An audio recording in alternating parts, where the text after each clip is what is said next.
Dear Miss Love, magandang araw po sa inyong lahat. Ako nga pala si Cyril, 23 taong gulang at isang 4th year college student. Sa totoo lang, maayos naman sana ang buhay ko. Kahit papaano ay naisusurvive ng nanay ko ang tuition ko. Matagal na kasing yumao ang aking ama, kaya naman kaming dalawa na lang ni mama ang magkasama. May boyfriend po ako, Miss Love. Siya si Bren, 27 anyos at isang seaman na halos 2 taon ko na ring naging kasintahan. Mabait siyang lalaki at seryoso siya sa relasyon naming dalawa. Kaya nga kahit mahirap din ang long distance relationship, kinakaya naming dalawa. Kasalukuyang nasa barko siya ngayon nang magsimula ang lahat. Isang pagkakasala ang magagawa ko sa kanya nung magkaroon kami ng relasyon ng tiyuhin niya. 3 buwan pa lang siyang nakakaalis noon. Araw-araw naman kaming magka-chat kapag may signal siya sa dagat. Lagi niyang sinasabi na magtiis lang daw muna kami dahil gusto talaga niyang makaipon para sa amin at sa pamilya niya. At naniniwala naman ako doon. Pero hindi ko inaasahan, Miss Love, na darating ang panahon na susubukin ako ng matindi ng tadhana. Nagsimula iyon nang maaksidente ang nanay ko. Isang umaga noon habang papasok ako sa eskwelahan, tumawag ang kapitbahay namin at sinabing, "Cyril, nasa ospital ngayon ang nanay mo, puntahan mo na lang." Parang gumuho ang mundo ko noon. At dahil kailangan niyang maobserbahan at makonfine ng ilang araw, doon na nagsimula ang problema. Meron naman kaming kaunting ipon, pero napakabilis lang din itong naubos. May mga gamot na kailangang bilhin, may laboratory, pambayad sa ospital, at higit sa lahat, may matrikula pa akong kailangang ayusin, asikasuhin. Sa loob lamang ng 2 linggo, Miss Love, halos wala nang natira sa pera. Ayoko namang sabihin yun kay Bren. Alam kong nagtatrabaho rin siya ng mabuti sa barko dahil marami rin siyang obligasyon sa pamilya niya. Isa pa, hindi niya naman ako asawa. Hindi naman ako pwedeng manghiram sa kanya basta-basta, lalo't siya rin naman ang inaasahan ng kaniyang pamilya. Ilan bang kapatid niyang nag-aaral pa? Kaya naman pinilit kong hinanapan ng paraan lahat. Nag-apply pa nga ako ng part-time work. Nangutang pa nga ako sa ilang kakilala. Nagbenta pa ako ng ilang gamit ko, pati na rin ang cellphone ko. Pero kulang pa rin. Isang gabi nga noon habang nakaupo ako sa harap ng bahay, hindi ko maiwasang mapaluha dahil sa problema. Pakiramdam ko wala akong ibang matakbuhan. Doon ako napatingin sa kapitbahay namin. May ilaw pa kasi noon. Bahagya akong natigilan. Bahay yun ni Mang Arthur. At si Arthur ay tiyuhin ng boyfriend kong si Bren. Kapatid siya ng nanay ng boyfriend ko. Bunsong kapatid nila at 39 years old na. Hiwalay na rin sa asawa. May maliit siyang hardware business sa bayan. May kaya siya kung tutuusin. Mula nung high school, naging kapitbahay na namin siya dahil siya ang nakabili sa dating may-ari ng bahay na yon na ngayon ay nag-migrate na sa ibang bansa. Mabait naman siya sa akin. Kapag may okasyon kila Bren, doon lang kami nagkakaroon ng pagkakataon na magkausap. Pero hindi kami ganun kalapit. Hindi kami close. Nagkataon lang talaga nung oras na yon, siya ang unang pumasok sa isip ko. Kinabukasan, halos kalahating araw akong nag-iisip kung lalapitan ko ba siya. Kasi nahihiya talaga ako. Pero mas malakas ang tawag ng pangangailangan. Bandang 5:00 ng hapon, naglakas loob akong pumunta sa bahay nila. Kinakabahan ang dibdib ko habang pinipindot ang doorbell. Ilang segundo lang ay bumukas ang pinto. "Cyril," nagulat siya nung makita niya ako. "Nandito ka pala, anong kailangan mo?" Good afternoon po. Ngumiti siya. Pumasok ka muna. Umiling naman ako. Naku, hindi na po Mang Arthur. May sasabihin lang po sana ako. Napansin kong naging seryoso ang mukha niya. Ano yun? Napayuko ako. Sa unang pagkakataon sa buhay ko, Miss Love, nahirapan akong magsalita. May problema po kasi kami. Tahimik siyang nakinig habang kinukwento ko ang tungkol sa nanay ko. Hindi niya ako pinutol kahit minsan. At nung matapos na akong magkwento, ilang segundo siyang hindi nagsalita. Magkahalo ang hiya at kaba na nararamdaman ko noon. Magkano bang kailangan mo? Direkta niyang tanong. Napakagat ako sa labi ko. Kahit 30,000 po sana. Unti-untihin ko na lang kung bayaran. May part-time job naman po ako pero aabutin po ng ilang buwan bago ko pumabayaran. Kung ayos lang ho. Hindi ko halos maitaas ang tingin ko sa kanya. Naku, napakalaking halaga pala. Yun ho talagang kailangan ko eh. Nagulat ako nung hindi na siya nagdalawang isip pa. Kayang-kaya ko naman yun ibigay sa'yo. Napatingin agad ako sa kanya. Parang nabunutan ako ng tinik. Totoo? Ngumiti siya ng bahagya. Oo naman. Pakiramdam ko ay may iyak ako sa sobrang ginhawa. Maraming salamat po kung ganoon. Pero akala ko tapos na ang problema. Akala ko makakahinga na ako pero hindi pa pala. Dahil maya-maya ay nagbago ang ekspresyon niya. Hindi ko maipaliwanag pero parang may kakaiba akong nakita sa mga mata niya. May katahimikan na biglang bumalot sa pagitan naming dalawa. At doon na ako kinabahan. Pero may kondisyon ako. Parang may malamig na tubig na binuhos sa akin noon. Ano po bang kondisyon? Hindi agad siya sumagot. Ilang segundo muna niya akong tinignan. Pagkatapos ay marahan siyang bumuntong hininga. Huwag kang mag-alala. Kalmado ang boses niya. Hindi naman kita pipilitin sa kahit ano. Bahagya akong nakahinga. Pero nananatili pa rin ang kaba ko. Kung ayaw mo, kalimutan na lang natin ang pag-usapan natin. Lalo tuloy akong nalito. Ano po ba yun, Mang Arthur? Napatingin siya sa malayo bago muling binaling ang tingin sa akin. Napapansin mo naman siguro. May gusto ako sa'yo. Alam mo ba yun? Hindi ko alam kung paano sasagot, Miss Love. Tahimik lang akong nakikinig. At sa totoo lang, huminto siya. Parang pinag-iisipan ang bawat salitang lalabas sa bibig niya. Hindi ko talaga inaasahang mararamdaman ko to sa'yo. Gayong alam kong nobya ka ni Bren. Lalong bumilis ang tibok ng puso ko. Pero huwag kang mag-alala, Cyril. Gusto lang naman kitang makilala ng mas mabuti. Wala nang iba pa. Natigilan ako. Hindi ko alam kung bakit pero biglang naging mabigat ang pakiramdam ko. Hindi naman nakakabastos ang sinabi niya. Wala naman siyang ginawang mali. Pero may kung anong hindi ko maipaliwanag. Para bang may babala sa likod ng mga salitang yun. Mang Arthur. Mahina akong sabi. Ngumiti naman siya. Hindi naman kita minamadali. Tahimik ang boses niya. Pag-isipan mo. Napatitig ako sa kanya. Hindi ko na siya nakita bilang tiyuhin tuloy ni Bren. Hindi rin bilang kapitbahay. Kundi bilang isang lalaking may sariling hangarin. At doon ako tunay na kinabahan. Dahil alam kong desperado ako. Alam kong kailangan ko ng pera. At alam ko rin na nagsisimula ng maging komplikado ang lahat. Habang naglalakad ako pa uwi, hindi mawala sa isip ko ang naging usapan naming dalawa. Sa kabilang kalsada, tanaw na tanaw ko ang bahay namin. Naisip ko ang nanay ko, ang mga kailangang bayaran, ang mga problemang hindi ko alam kung paano susolusyonan ng nag-iisa. At sa kabilang bahagi naman ng kalsada ay ang bahay ni Tito Arthur, ang tiyuhin ng boyfriend ko. Ang lalaking may kakayahang tulungan ako, pero kapalit ng isang bagay na pakiramdam ko ay unti-unting susubok sa katapatan ko kay Bran.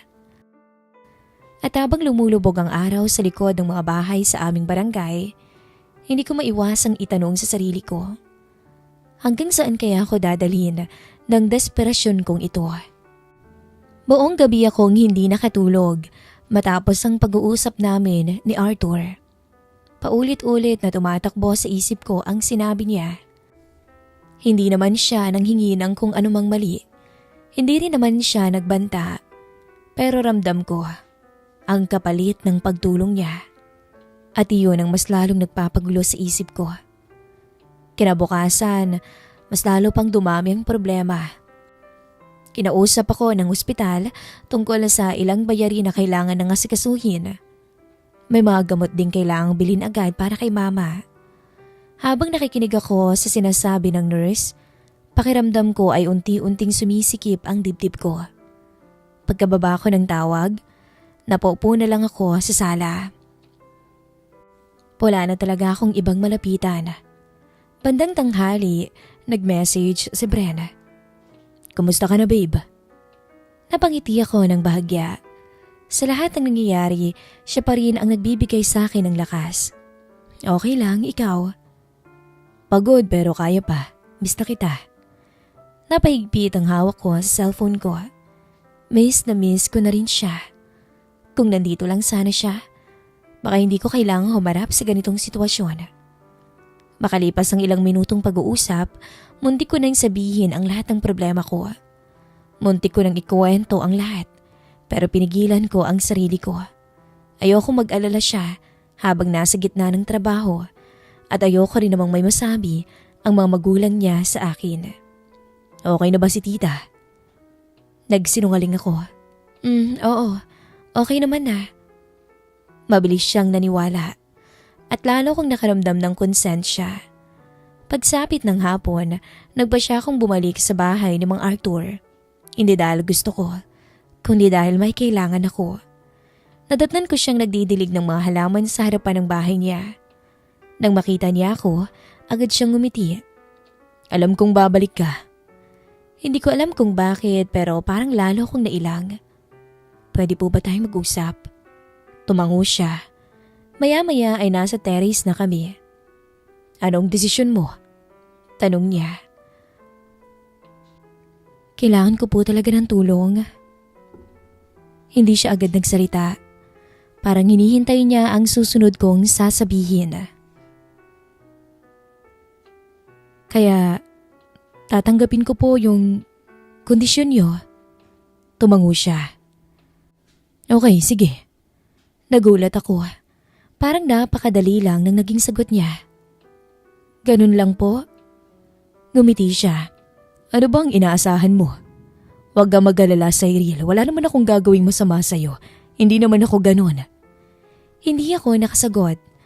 Sa totoo lang hindi ko alam. Ilang sandali siyang natahimik bago muling nagsalita. "Cyril, hindi kita sinasamantala. Oo, gusto kita. Pero gusto lang kitang makilala." Napayuko ako. "Alam ko po. Kung gusto mo, pwede pa tayong gumawa ng sulat, ng kasunduan. Kasunduan nating dalawa."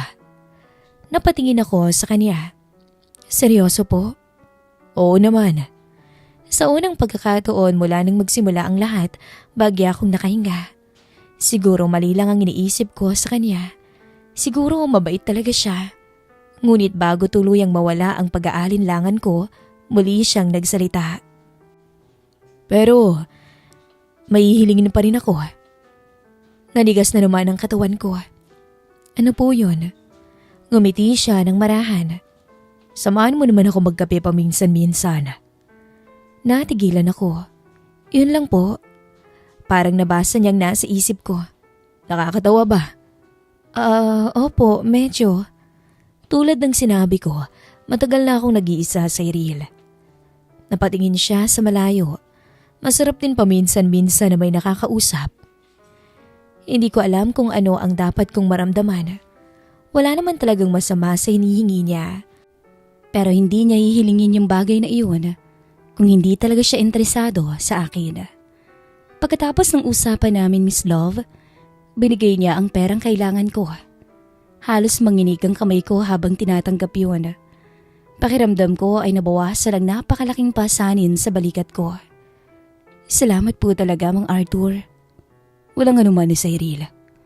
Pag-uwi ko sa bahay, agad kong inayos ang mga kailangang bayaran. Sa unang pagkakataon, Miss Love, matapos ang ilang linggo, nakatulog akong payapa. Walang iniisip. Ngunit hindi rin naman nagtagal ang katahimikang yun. Pagkalipas ng ilang araw, nag-message si Arthur. Kumusta na ang mama mo? Tinitigan ko ang message. Simple lang naman yun kaya sinagot ko. Mabuti na po. Salamat talaga sa inyo. Doon na nagsimula ang lahat, Miss Love. Palagi na kaming nagkaka-chat. Minsan ang pinag-uusapan namin tungkol lang naman sa kalagayan ni Mama. Tungkol sa araw-araw kong buhay. Hanggang sa hindi ko na malayang halos, araw-araw na pala kaming nagkakausap. Through chat, video call. At sapat na yon para mas makilala pa namin ang isa't isa. At habang tumatagal, mas lalo kong nakikitang iba si Arthur sa inaakala ko noon. Mabait siyang lalaki, matyaga at marunong ring makinig. Mga bagay na bihira kong makita sa ibang tao. Isang gabi nga habang nag-aaral ako, tumawag si Bren. Masaya ang usapan namin sa simula, pero napansin niyang parang wala ako sa sarili. May problema ba, babe? Wala. Sigurado ka? Napatingin ako sa may bintana. Sa kabilang bahay, kita ang ilaw sa kwarto ni Arthur. Mabilis kong binalik ang tingin sa cellphone. Oo, pagod lang siguro.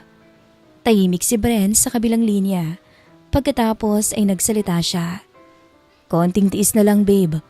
Uuwi rin ako. Napapikit ako. Mas lalo kong nakaramdam ng guilt. Dahil habang sinasabi niya iyon, may isang bahagi ng isip ko, Miss Love, na iniisip ang ibang lalaki. At ang lalaking iyon ay walang iba, kundi ang sarili niyang tiyuhin. Ilang araw pa po ang lumipas. Isang Sabado ng hapon, nagkita kami ni Arthur sa maliit na coffee shop sa bayan. Doon ko natupad ang pinangako kong kape. Wala namang kakaibang nangyari. Actually, nagkwentuhan lang talaga kami tungkol sa mga bagay-bagay, sa buhay, at sa dati niyang asawa. Ngunit habang tumatagal ang usapan, napapansin kong nagiging mas komportable na ako sa kanya. At doon, iyon ang bagay na nagsimulang magpabahala sa akin. Dahil may kung anong bagay nang nabubuo na hindi ko maipaliwanag. Habang pauwi kami, huminto siya sa tapat ng bahay. Salamat, Cyril, sa pagsama. Ngumiti ako. Ako dapat ang magpasalamat. Kahit papaano nakahinga ako ng maluwag. Nagtagpo ang mga mata namin. At sa maikling sandaling yon, alam ko, pareho kaming nakaramdam ng kakaiba. Hindi kami makapagsalita. Maya-maya ay umiwas ako ng tingin. Paano? Mauna na po ako. Sige, Cyril. Pumasok ako ng mabilis sa bahay. Ngunit bago ko pa maisara ang pinto, napatingin pa ako sa kanya. Nakatayo pa rin siya sa may labas. Tahimik na nakatingin sa direksyon ko. At doon ko unang naramdaman ang bagay na matagal ko nang pilit iniiwasan. Dahil hindi na lang utang ang nag-uugnay sa amin. May nabubuo ng emosyon na pareho pa naming hindi inaamin. At natatakot akong isipin kung ano ang maaaring mangyari kapag tuluyan na namin tong hinarap. Lumipas ang mga araw hanggang sa naging buwan, Miss Love, pero hindi na nawala sa isip ko si Arthur. Hindi ko alam kung ano bang tatawag ko sa kanya. Tito ba? O Mang Arthur o Arthur na lang? Sa tuwing gigising ako sa umaga, may message siya. Sa tuwing pagod ako galing ng school, lagi niya akong kinukumusta. At sa tuwing naiisip ko si Bren, kasabay noon ang konsensya na unti-unting bumibigat sa dibdib ko. Mahal ko ang boyfriend ko, Miss Love. Iyon ang paulit-ulit kong sinasabi sa sarili ko. Pero habang tumatagal, mas nagiging mahirap paniwalaan na simpleng pagkakaibigan lang ang namamagitan sa amin ni Arthur. At alam ko, kahit malaki ang agwat ng edad namin, nagkakaroon na siya unti-unti ng puwang sa puso ko. Isang gabi nang muling tumawag si Bren mula sa barko. Masaya siyang nagkwento tungkol sa trabaho niya, tungkol sa bansang pinuntahan nila, tungkol sa mga plano niya pag-uwi niya. Kapag nakauwi ako, babe, magbabakasyon talaga tayo. Sabi niya. Napangiti naman ako. Talaga? Oo naman. Matagal na rin kitang hindi nakakasama. Sulitin natin ang magiging bakasyon ko. Sandaling natahimik kaming dalawa. Pagkatapos ay nagsalita siya. Salamat sa paghihintay sa akin ha. Parang may kumurot sa puso ko. Dahil alam ko kung gaano siya nagtitiwala sa akin. At alam ko ring may tinatago na ako sa kanya. Nang matapos ang tawag, hindi ako mapakali. Lumabas ako ng bahay para maglakad-lakad. Tahimik ang buong barangay. Malamig ang hangin ng gabing yun.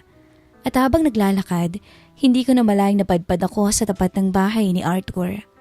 Nagkataon namang palabas siya ng gate nila. Cyril, nagulat siya. Ayos ka lang ba? Ngumiti ako ng pilit. Oo. Nagpapahangin lang. Matagal niya akong tiningnan. Parang alam niyang may gumugulo sa isip ko. Mukhang mabigat ang iniisip mo. Napabuntong hininga ko. Pwede ba tayo mag-usap? Tumango naman siya. Naupo kami sa maliit na gazebo sa gilid ng kanilang bakuran. Doon ko binuhos ang lahat. Ang stress ko, ang takot para kay mama at ang nalalapit ko ng graduation at ang guilt na nararamdaman ko para kay Bren. Tahimik lang siyang nakinig. Hindi niya ako inuhusgahan. Basta nakikinig lang siya at iyon ang bagay na kailangan ko ngayon. Pagkatapos kong magsalita, ilang minuto kaming parehong tahimik. Napakabuti mong babae, Cyril. Sabi niya. Umiling naman ako. Hindi. Hindi totoo yan. Bakit naman? Napoy ko ako. Dahil may mali na akong ginagawa. Hindi siya agad sumagot. May mga pagkakataon talaga sa buhay na nalilito tayo, Cyril. Lalo na sa mga nararamdaman natin. Napatingin ako sa kanya. At minsan, hindi sapat ang mabuting intensyon para maiwasan ang komplikasyon.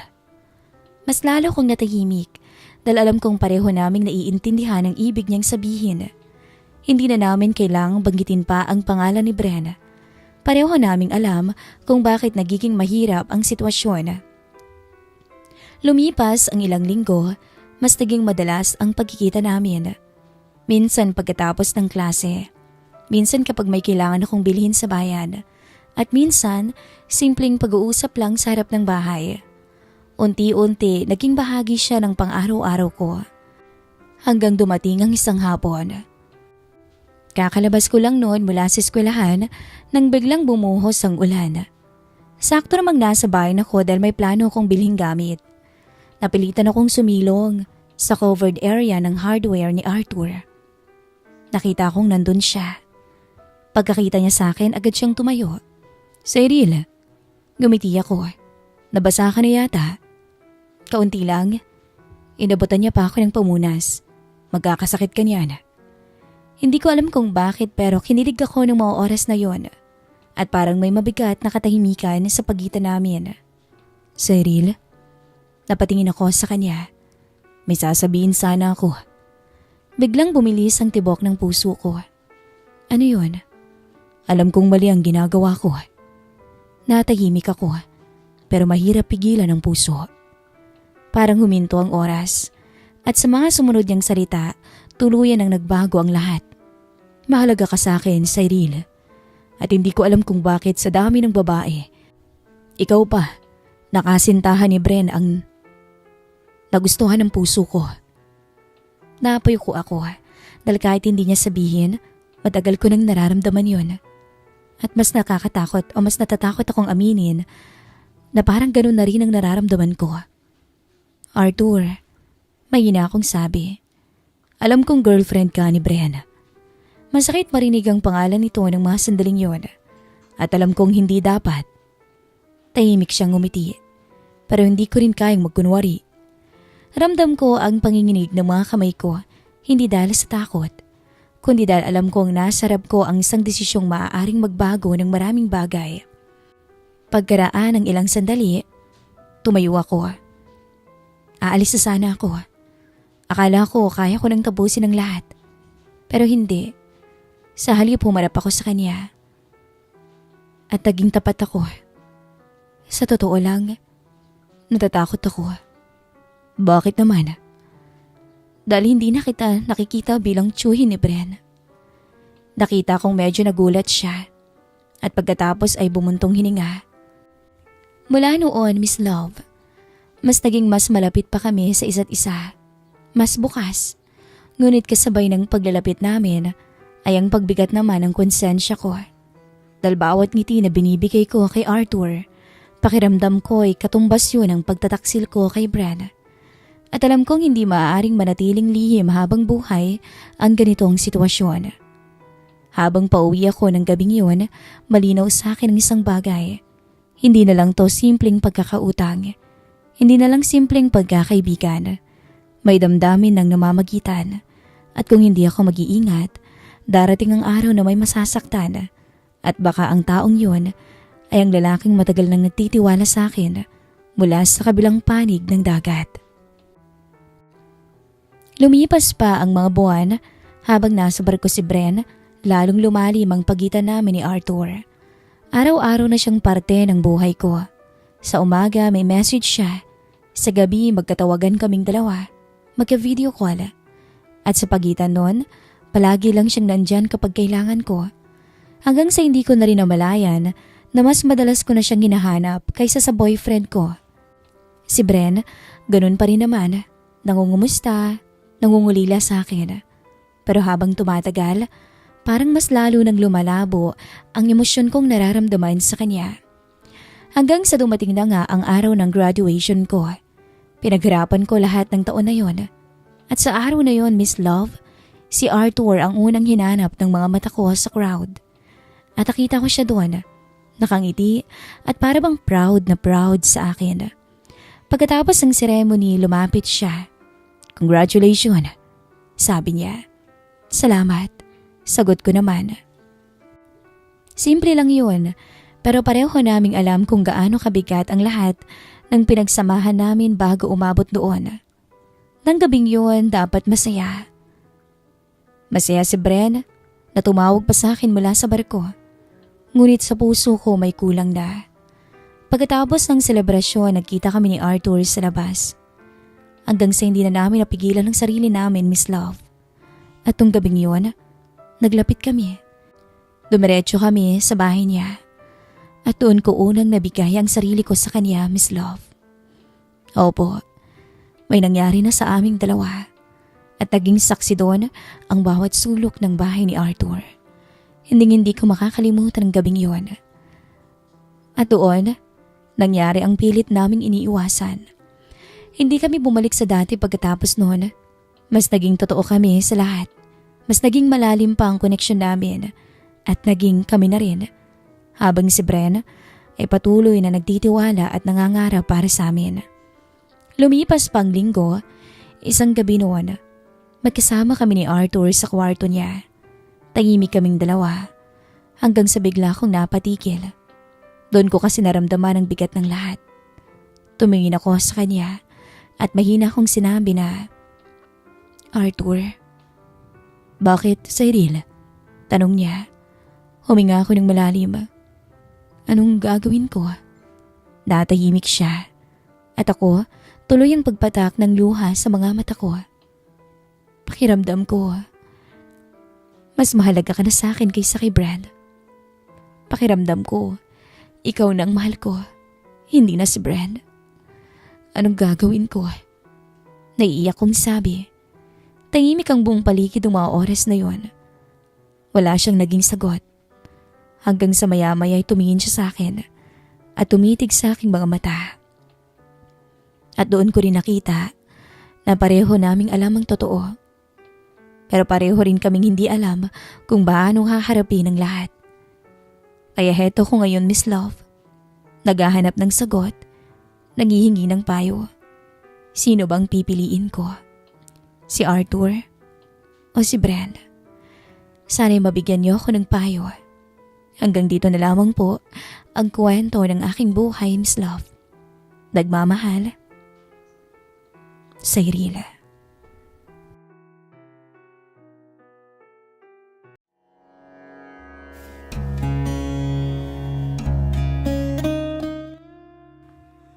Losyang na ba talaga akong tingnan, Luke? Kaya ang ninong mo hindi na ako pinapansin. Busy lang siguro talaga si Ninong, kaya hindi ka niya napapansin. Kahit nga doble ang edad natin, mukha pa rin kayong kaedad ko lang eh. Sa totoo lang, Ninang, ang ganda-ganda niyo kaya. Sa katunayan nga, crush ko na kayo noon pa. Nung high school ako, alam niyo naman ho siguro yun. Sus, napunta ka lang sa abroad, magaling ka nagmambola.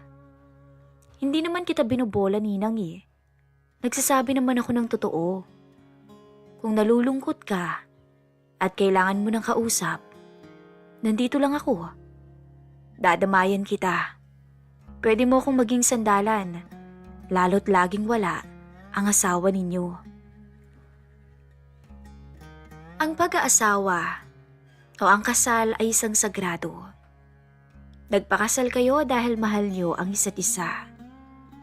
Pero paano kung ang dating pagmamahalan ay unti-unting manlamig hanggang sa hindi mo naiwasang makagawa ng isang kasalanan?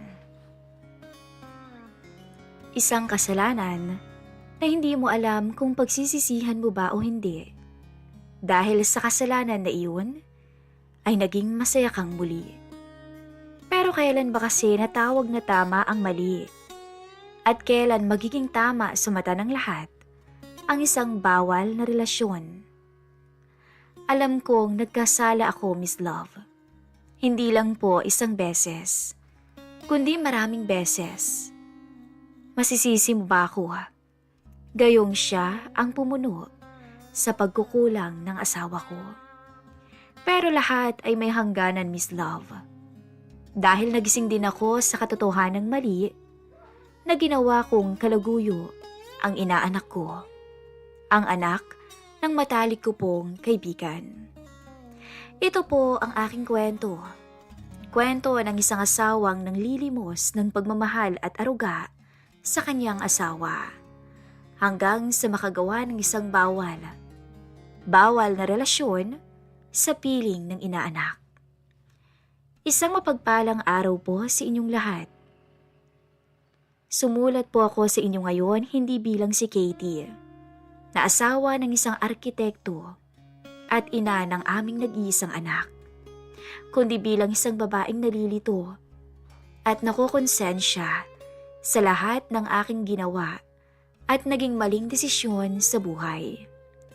Sana'y kahit huli na po ay mabigyan niyo pa rin ako ng payo. Hindi ko alam kung paano ko pa ipagpapatuloy ang buhay na ito. Lalo pa't pinipilit ako ng aking kalaguyo na iwanan ko na raw ang aking mister. Pero para maging malinaw po ang lahat, nais ko muna pong ipakilala sa inyo ang aking sarili. Ako po si Katie. Hindi ko tunay na pangalan. 40 years old na po ako. At dati akong event organizer. Mahilig ako sa art and music. Mahilig din akong mag-design at kung ano-ano pa. Isa akong masayahin na babae. At palagi akong naghahanap ng bagong experience o karanasan. Madalas akong mag-explore at mag-travel kung saan-saan noon. Pero simula po, nang ikinasal kami ni Marvin, ang aking asawa ngayon, ay unti-unting nagbago ang lahat. Naging plain housewife ako. Itinuon ko po ang sarili ko sa kanya at sa naging anak namin. Halos sa kanila ko ginugol ang buhay ko. Sa ilang taon naming kasal, ay naging mabuting asawa at ina ako sa kanila. Pero darating ka rin pala talaga sa puntong susuko ka na. Lalo na kapag napagod ka na. Kapag hindi mo na nararamdaman ang pagmamahal na dapat ibinibigay din sa'yo. Kapag hindi ka na pinapahalagahan. Mahal ko ang asawa ko, alam ko. Pero hindi lang siya ang may pangangailangan. Ako din po. Kung pagod ito sa trabaho, pagod din ako sa bahay. Mula ng mga anak ko, Miss Love, ay hindi na po ako sinipingan ng asawa ko. Oo, tama po. Mahirap mang paniwalaan, Pero iyon ang totoo. Hindi ko nga alam kung paano nakakaya yun ng aking asawa. Pero ako, alam ko sa sarili ko na nangangailangan ako. Na namimiss ko ang makasiping siya. Namimiss kong mahawakan ng isang lalaki. Minsan iniisip ko, hindi kaya hindi lang trabaho ang pinagkakaabalahan ng mister ko. Hindi kaya may iba pa siyang pinagkakaabalahan, kaya wala nang gana ito sa tuwing umuuwi ito ng aming bahay.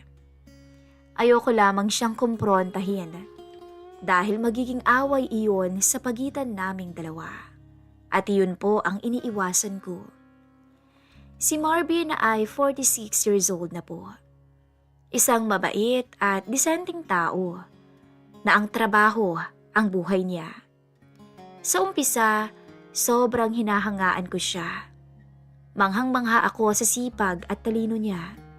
Pero habang tumatagal, pakiramdam ko, mas mahal niya pa ang blueprints at construction sites kaysa sa akin at sa aming anak na si Micaela. Sa totoo lang, masasabi kong perpekto sana ang buhay namin. Yun nga lang, sa pinansyal lamang. Hindi ko masasabing sobrang mayaman kami, ngunit may kaya. May maganda at komportabling bahay. Kumpleto sa appliances at iba pa. Hindi kami nagkukulang sa mga pagkain at stock sa bahay. Malaki rin kasi ang sahod ni Marvin bilang isang arkitekto. Wala kaming katiwala. Ako lahat ang gumagawa sa bahay. Pero sa totoo lang, may malaking puwang sa puso ko na matagal ko nang iniinda. Sa unang taon ng pagsasama namin bilang may asawa o mag-asawa, ay masaya ako. Pero nang manganak na ako, doon na nag-umpisa na ako'y magkaroon ng tampo sa aking mister. Hindi ko man lang siya nakakasamang mag-alaga ng bata. Lagi siyang wala, laging nasa trabaho. Pag umuwi, laging tulog o kaya naman nagkukulong lang sa loob ng kwarto. Dumating man siya ng bahay ay tila wala na lamang. Tila nakasanayan ng uuwi lang upang magpahinga. Kahit ngayong malaki na ang anak ko ay ganun pa rin. Kaya hindi na rin ako nagtataka na hindi malapit ang loob ng anak ko sa kanya. Si Marvin kasi ay halos wala nang pakialam sa amin. Umuwi na lang to para matulog dahil sa sobrang pagod sa trabaho. Wala nang oras para sa amin na pamilya niya. Ni hindi na nga kami nagtatalik tuwing gabi. O di kaya kahit halikan lamang niya kami ng anak ko, hindi niya yon ginagawa. Nasanay akong parang mag-isa. Nasanay akong parang walang ama ang anak ko. Para kaming isang estatwa o figurin sa isang malaking bahay na dinadaan-daanan na lamang ng aking asawa. Hindi naman ho sa nagrereklamo ako. Alam kong sagana naman kami ng anak ko sa material na bagay. Kumpleto ng luho at hindi nagugutom. Pero ang hindi ko lang kasi kaya ay sobrang uhaw na uhaw ako sa emotional at physical touch ng aking asawa. Doon ko lang na-realize na hindi talaga sapat ang mga material na bagay para maging masaya kayong pamilya. Kailangan pa rin pala ng pagmamahal at paglalambing sa isa't isa. Ilang beses ko nang sinubukan na kausapin si Marvin tungkol dito, subalit hindi niya ako maintindihan. Para sa kanya, sapat nang naibibigay niya ang obligasyon niya sa amin, ang tungkol sa pera. Hapon noon, maagang umuwi ang aking asawa. Nagulat nga ako dahil yun ang kauna-unahang maaga siyang nakauwi galing sa trabaho. Han, tawag ko sa kanya nang makita ko siyang papunta na sana sa kwarto namin. Hindi man lang ako binati o ang anak namin. Huminto siya at tiningnan lamang ako na may blankong ekspresyon. Ano yun? Matutulog ka na ba? Dito ka na muna. Gusto mo ba akong tulungan na mag-prepare dito sa kakainin natin? Lambing ko sa kanya. Ngunit unti-unti kong nakita ang nakabusangot niyang muka. Kati, alam mong pagod ako sa trabaho. Hanggang dito ba naman, papatulungin mo pa rin ako? Ikaw ang nakatoka riyan, trabaho mo na yan. Hindi mo ba yung naiintindihan? Hindi naman siguro pwedeng mag-asta ka na lang na reyna dito sa bahay natin. Sabi pa niya. Han, hindi naman yun yung ibig kong sabihin. Naglalambing lang naman ako sa'yo eh. Marvin, kailangan din naman namin ng oras mo. Hindi lang naman ang pera mong kailangan namin. Ikaw din. Kailangan ka rin ng anak mo. Ang pagmamahal mo at aruga mo. Hindi naman sapat tong mga material na bagay eh. May pera nga tayo. Pero daig ko pang walang asawa sa sobrang busy mo. Subalit kumunot ang noo niya at nagsalita. Para sa inyo din naman tong ginagawa ko ah. Hindi mo ba nakikita yun? Hindi mo ba naiintindihan yun? Alam ko naman yun pero konting oras mo lang naman, Marvin. Konting-konti lang yung hinihingi namin ng anak mo.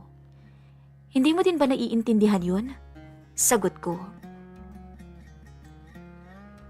Palagi mo nalang inaatupag yung trabaho mo. Kahit magbanding naman tayo kahit minsan. Kapag nandito ka, palagi kang nasa kwarto, nanunood ng TV.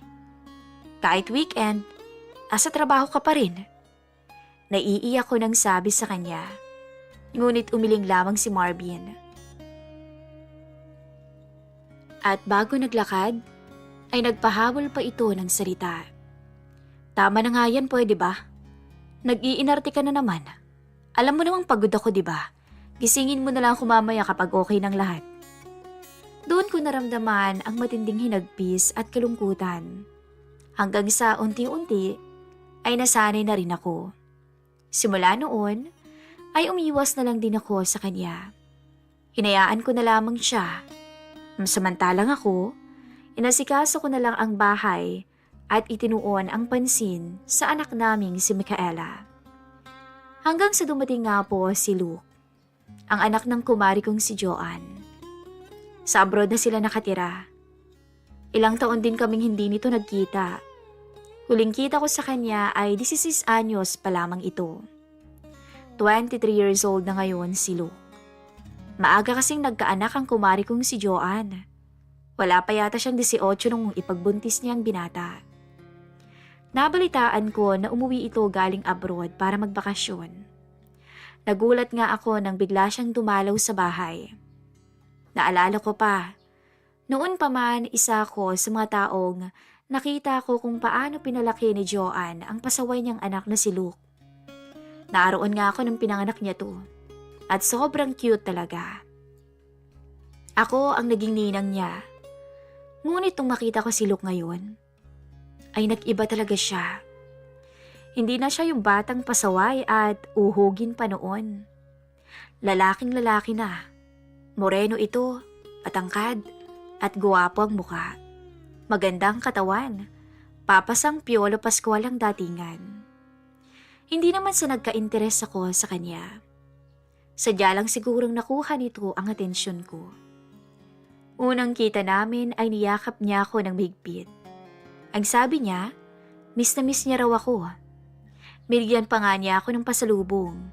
Mamahaling pabango, bag at kung ano-ano pa. Sobrang dami ring chocolates para sa amin. Masaya ako na muli kaming nagkita, makalipas ang ilang taon. Binatang binata ka na ah. Wika ako dito. At mas matangkad ka na rin sa akin. Kumusta ang mama mo doon? Ayos lang ho, Ninang. Kayo naman ho, parang hindi kayo tumanda ah. Ang sexy-sexy niyo pa rin. At mas lalo yata kayong gumanda. Aba, bolero ka na rin pala ngayon. Napunta ka lang ng abroad. Nagsasabi lang ho ako ng totoo. Yung asawa ho ninyo, si Ninong? Tanong niya. Ayun, ganun pa rin. Ang trabaho niya, ang asawa niya. Wika ako sabay tawa. Hindi pa kasi nagkikita ang dalawa ng personal. Nung umalis kasi sila noon, patungong ibang bansa, ay dalaga pa ako noon. Ngayon na lang ulit ako tumawa ng ganito, Miss Love. Noon pa man kasi ay close na kami ni Luke. Ako palagi ang kasakasama niya since ang kanyang ina noon ay nasa trabaho. Minsan nga ay sinasama ko siya sa mga events ko at doon din siya nakakahanap ng mga kalaro. Hanggang sa paglipas ng araw, linggo, araw-araw ay palagi na siyang dumadalaw, lalo na kapag wala si Marvin. Naipakilala ko na rin naman silang dalawa sa isa't isa at wala naman kaso iyon sa aking asawa. Wala namang naging mali siya dahil alam naman nitong binata si Luke at hindi naman siguro ako nito papatulan dahil doble ang agwat ng edad namin sa isa't isa. Sa mga sumunod na buwan, naging sandalan ko si Luke. Nakikinig siya sa lahat ng mga hinanakit ko tungkol sa asawa ko. Sa kanya ko nararamdaman na mahalaga pa rin naman ako at kamahal-mahal. Naging magkaibigan kaming dalawa, parang hindi na nga magninang. Hindi ko na malayan kung paano kami humantong sa ganitong sitwasyon, Miss Love. Basta naalala ko po, isang hapon, habang naisipan naming mag-inuman na dalawa, habang nakatambay sa beranda. Nagkwento ko sa kanya kung gaano kalungkot ang buhay ko sa piling ni Marvin. Kung paanong ang dating mainit naming pagkasama ay biglang nanlamig nung magkaroon na kami ng anak. Sinabi ko sa kanya na never na kaming nagsalo nito sa kama. Pinakinggan niya ako ng buong puso. Hindi niya ako hinusgahan. At pagkatapos kong magkwento, hinawakan ni Luke ang kamay ko at pinisil yun. Pakiramdam ko noon ay may kuryenteng tumaloy sa katawan ko. Nakaramdam ako ng kakaiba. Parang nagising ang diwa ko. Tiningnan niya ako sa mata at doon ko nakita ang init na matagal ko nang hinahanap. Sa tingin mo ba, maganda pa rin ako? Pakiramdam ko na losyang na yata ako ng sobra, kaya hindi na ako pinapansin ng ninong mo. Ninang, bulong niya. Hindi po totoo yan. Sa katunayan, sobrang ganda niyo nga ho eh. Walang makakatalo sa angking kagandahan ninyo. Nung bata ako, sobrang crush na crush kita. Alam mo naman yun, di ba? Natawa ko. Bata ka pa nun eh. Ngayon na binata na ako, ganun pa rin naman ninang eh. Hindi naman nabago. Crush pa rin kita. Nagulat ako sa sinabi niya. Lumapit siya at dahan-dahan niyang idinampi ang labi niya sa akin. Hindi yun isang halik na puno ng pagnanasa, kundi isang halik na may pagmamahal, paggalang, pag-iingat. Ninang, kung di ka na napapansin ng asawa mo, nandito naman ako eh. Kung di na niya binibigay ang pangangailangan mo, handa naman ako. E di ako na lang ang magbibigay sa'yo nun. Kung di mo natatanong, magaling naman ako eh. Alam kong magugustuhan mo ang gagawin ko. Teka lang. Pilit ko siyang tinutulak palayo nang matauhan ako. Sandali ah. Baka nakakalimutan mo, Luke. Pamilyado na akong tao. May asawa ko. At isa pa, napakalayo ng agwat mo sa edad ko, Luke. Kumari ko pa ang nanay mo. Alam mo bang ako pa ang kasama niya nung pinanganak ka? Hindi ito maaari. Naku, bata kang talaga. Bigla niyang pinutol ang sasabihin ko nang bigla niya akong hinalikan. Nagtagal yun ng ilang segundo, Miss Love. Hanggang sa siya na ang kumala sa aming dalawa. At sinabi niyang, hindi na ho ako bata. Malaki na ako. At matagal ko nang gustong gawin to sa inyo. Sobrang gusto talaga kita noon pa. Kaya nga nung umuwi ako rito sa Pinas, ikaw agad ang pinuntahan ko para makita ka. Dahil gustong gusto kitang makita. Sabi niya at muli akong hinalikan ng mariin. Wala akong nagawa, kundi ang sumabay na lang sa halik niya. Hindi ko alam kung anong sumapi sa akin noon. Dahil hinila ko na lang to sa loob ng aming bahay at doon ginawa ang pagpapaligaya namin sa isa't isa. Siguro kaya ako nagawa yun dahil ngayon ko lang ulit naramdaman na babae ako at na-miss ko talagang mapunan ang pangangailangan ko. Lalo naman akong ginanahan nun, Miss Love. Sa isiping, inaanak ko pa ang kasalo ko. Doon na nga po nagsimula ang aming lihim na relasyon. Isang relasyon na punong-puno ng kaba, takot, pero kasabay nun, ang kaligayahan na matagal ko nang hindi nararamdaman sa piling ng aking asawa. Sa bawat araw na lumipas ay mas lalo kaming naging agresibo. Sa kubo na binili ng asawa ko noon ay nagagawa rin naming punan ang uhaw namin. Sa sala, sa likod bahay, at pati na rin sa garahe. Wala ho kaming pinalampas na dalawa. Yun siguro ang kaibahan ng bata pa. Dahil gusto nila ang may thrill at excitement. Isang hapon noon, nasa kama kami at sobrang lakas ng ulan. Wala pa rin noon si Marvin dahil may trabaho ito. At tulog naman ang anak ko sa kanyang kwarto. Kami lang dalawa, ni Luke ang nasa kwarto at magkayakap pa. Alam kong mali ang ginawa kong desisyon, Miss Love. Subalit kay Luke ko lang kasi naramdaman ang saya at pag-aaruga na dapat si Marvin ang gumawa. Ninang, sabi niya, may bahid ng pagka-inosente ang boses. Gustong-gusto kitang dalhin at isama na lang sa abroad. Malayo sa lahat ng to at sa asawa mo. Ngumiti lang ako dahil alam kong imposibleng mangyari yun. Pero bigla siyang lumapit sa akin. Hinawakan ang aking mukha at marahan akong hinagkan. Ramdam ko ang tibok ng puso niya at sigurado kong ramdam din niya ang akin. Hindi ko na po kayo hahayaang malungkot. Bulong niya sa akin sa pagitan ng mga halik. Alam kong mali ang pumatol sa isang inosenteng binata. Gabi-gabi ay hindi ako mapakali at binabagabag ng konsensya. Matanda ako sa kanya. Ako dapat ang mas nakakaalam ng tama at mali. Pero ito ako, kinakain ng matinding pagnanasa. Ang mga tanong na bumabagabag sa aking dibdib, na paano kung sumama na lang kaya kami sa kanya? Ano kayang mangyayari sa amin? Pero ayokong wasakin ang future ni Luke. Hindi niya deserve ang isang katulad kong babaeng may edad na at may sabit pa. Sobrang mali. Dahil sa tuwing nakikita ko ang kislap sa kanyang mga mata, nakikita ko ang isang mundong hindi pa nadudungisan at sobrang inosente pa. Isang binatang punong-puno ng pagmamahal at pangarap. Alam kong seryoso siya sa akin. Pero sino nga ba naman ako para wasakin siya? Ako na may sabit na at may asawa. Hindi niya deserve na ipaako ko sa kanya si Micaela. Hindi kami responsibilidad ni Luke. Oo, sobrang saya ko dahil kapiling ko siya. Alam kong mahal niya ako. Pero ako ang maging lason nakakalat sa kanyang sistema. Alam ko yun.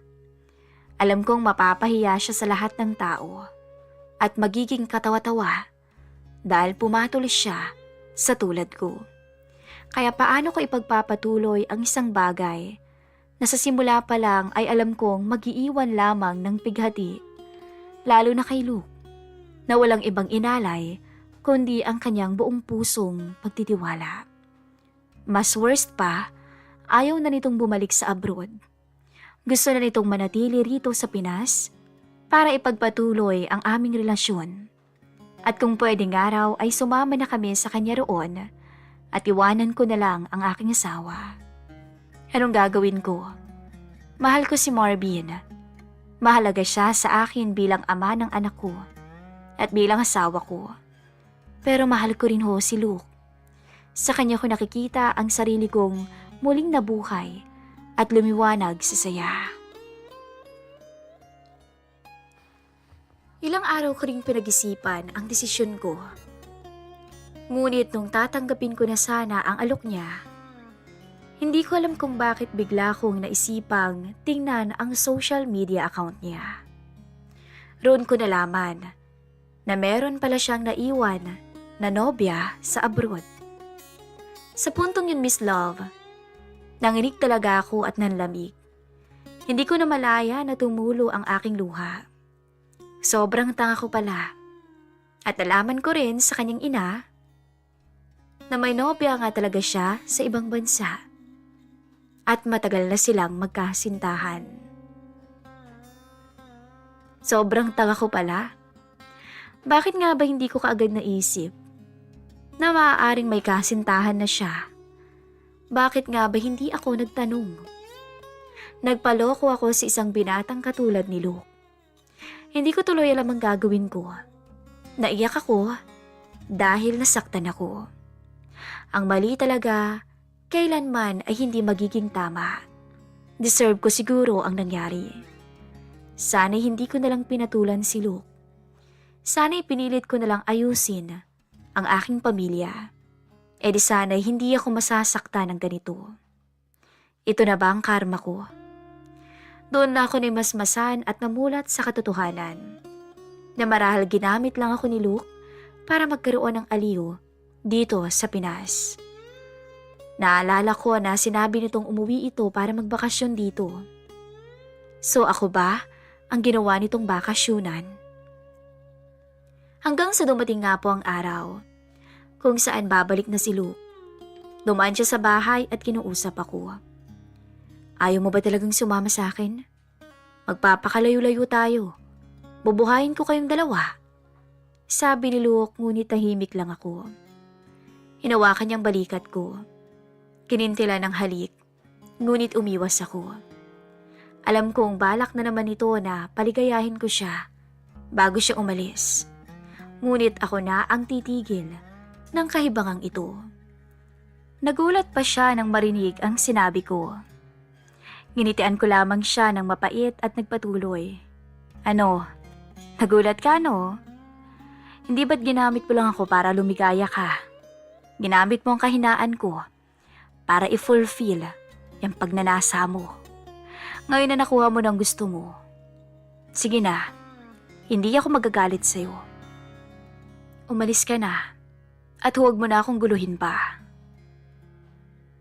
May kasintahan nga ako doon, Ninang, pero ikaw ang gusto ko. Handa akong iwanan si Laika para sa'yo. Yun ang gagawin ko kapag sumama kayo sa akin. Tumawa ako at umiling sa kanya.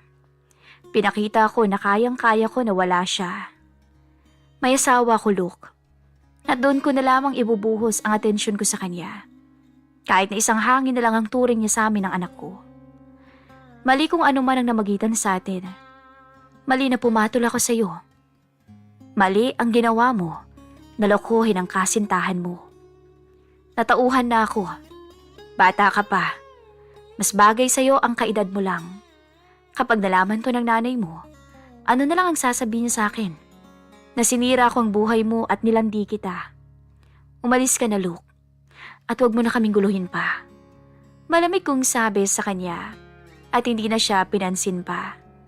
Kahit anong paghingi nito ng sorry at pagmamakaawa, ay hindi ko na siya kinausap. Sige na, magagabi na. Parating na ang aking asawa. Umalis ka na. Alam kong malilate ka na rin sa flight mo. Hindi kami sasama sa iyo, Luke. Mahal kita, Ninang. At totoo ho lahat ng pinakita ko sa iyo. Hindi kita niloko. Tandaan mo yan.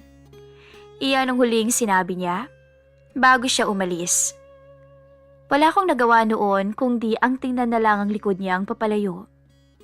Hindi ko ikakailang umiyak ako noon at nasaktan talaga ako. Ngunit alam ko, Miss Love, na tama po ang aking naging desisyon. Nawakasan na ang lihim na relasyon naming dalawa. Ang kwento ko, Miss Love, ay isang paalala na ang pag-ibig po at atensyon ay mahalaga sa isang relasyon. Ano man ang estado ninyo sa buhay. Kahit mayaman ka pa at maayos ang pamumuhay niyo, kung may kakulangan naman sa emotional and physical touch, kagaya ng paglalambing at pagmamahal sa isa't isa, ay maaaring maghanap ang isang tao ng pupuno sa pangangailangan nito. At si relasyon dapat balanse lang ang pagitan ng trabaho at personal na buhay. Ang pagiging subsob at busy sa trabaho, na kahit para sa pamilya naman, ay maaaring maging resulta ng paglayo ng loob ng isang asawa at paghanap ng atensyon sa iba. Sabi nga ho nila, communication is the key. Iyon ang mahalaga. At ito raw ang sikreto ng masaya at matatag na relasyon. Pero paano kung ang asawa ko na ang kusang lumalayo sa akin? Minsan naiisip ko na talaga na baka nga may ibang babae na ang mister ko. Kaya ganun na siya sa akin. Dahil kung talaga kasing mahal mo ang isang tao, paglalaanan mo ito ng oras. Ano ba ang dapat kong gawin? Iiwanan ko ba ang mister ko? Paano kami ng anak ko? O pagtitisan ko na lang ba ang pagiging malamig niya sa amin at magpapakamartir na lang sa kanya? Bagamat mali ang naging desisyon kong makipagrelasyon sa iba, sana'y maintindihan niyo ang pinagmumulan ko. Naiintindihan niyo bilang asawa o maintindihan niyo bilang asawa na kailangan ko rin ng kalinga at pag-aaruga. Ano nga ba ang dapat kong gawin? Paano ko pa ba aayusin ang gusot na aking sinimulan? Dapat ko pa bang sabihin kay Marvin ang lahat? O dapat akong magpanggap na wala lang nangyari at walang look na minsan ko ring minahal? Ngayon kasi Miss Love, ay kinukulit pa rin ako ni Luke.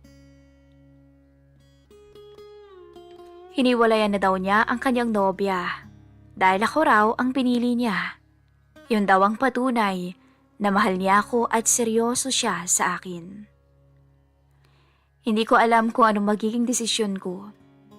Naguguluhan ako. Gusto kong sumama sa kanya. Gusto ko rin siyang makasama. Pero, paano naman ang asawa ko? At iniisip ko rin ang sasabihin ng ibang tao. Kung kayo bang nasa sitwasyon ko, ano ba ang dapat kong gawin? Handa po akong magbasa ng inyong mga komento at hanggang dito na lamang po ang aking storya. Nagmamahal, Katie.